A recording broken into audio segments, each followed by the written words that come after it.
اسمعوا القصه دي. النهارده انا في الواحات وزرت مزرعتين نخل، واحده ما شاء الله اكتر من 200 فدان، واحده فيها اداره ومهندسين واستشاريين كبار قوي اللي بيشرفوا عليها وعمال وما شاء الله، وحتى التسميد. وانا بتكلم مع المهندس اتخضيت من كميات التسميد اللي بيحطوها، ما شاء الله صارفين يعني، وجايبين ما شاء الله مقاولين يعملوا كل حاجه، بدايه بالحفر الجور للزراعه للعزيق وكل مرحله بحساب. في حين المزرعه الثانيه جايبين مهندس وجايبين معاه مشرف، الاثنين بس ما شاء الله خبره كويسه، معهم 4 5 عمال بيساعدوا. وقت المزرعه الاولى ما حطوا خدمه في الجور قبل الزراعه، المزرعه الثانيه اشتغلوها صايمه وما حطوش خدمه خالص. وقت المزرعه الاولى ما حطوا للنخل الكبير كميات توصل ل 150 كيلو خدمه، المزرعه الثانيه حطوا اقل القليل.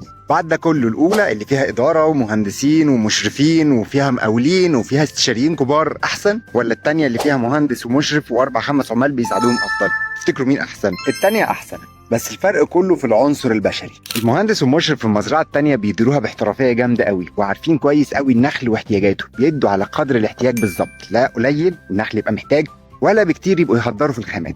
وقال لك السماد البلدي ممكن يكون فيه بذور حشائش، فاحنا عايزين ناجل بنود العزيق دي قدر الامكان. ولما حطوا منه في الخدمه الشتويه مقسمين ومنظمين الشغل كويس، بحيث في نظافه دوريه من اول يوم، بحيث الحشائش ما تتكاثرش جامد تحت النخل وتعمل بؤره صعب ان هي تتعالج بعد كده. وعاملين نظام متابعه حلوه قوي، بحيث متابعين كل النخل والاصابات الحشريه والفطريه بدقه، وبيتابعوها كويس بحيث انها ما تاثرش على النخله وتتلحق بدري قبل ما تنهك النخله وممكن يفقدوها، وقبل ما تنتشر للي حواليها، وتبقى ساعتها تكلفه المعالجه كبيره قوي، لانهم هيضطروا يعالجوا قطاع او المزرعه كلها. قال لك النخل لسه صغير والمسافات البينيه كبيره بينهم، فبالتالي احنا مش هنفيش داعي نرش بالاوتومايزر لانه هيهدر، لكن احنا افضل لنا نشتغل برشاشات الظهر محموله الصغيره، بحيث ان انا برش يا دوبك على قد النخله وهي صغيره، وافصل لغايه لما ادخل النخله اللي بقى. الممارسه البسيطه زي دي وفرت معاهم جامد جدا في استخدام المبيدات، لدرجه بيقول لي انا بدل ما كنت بستخدمه في قطاعين، نفس الكميه بقت بتكفيني من 6 ل 8 قطعات. ما شاء الله نتيجه الممارسات دي وغيرها انا لقيت في خفض في الانفاق جامد جدا، يوصل يمكن ل 200%،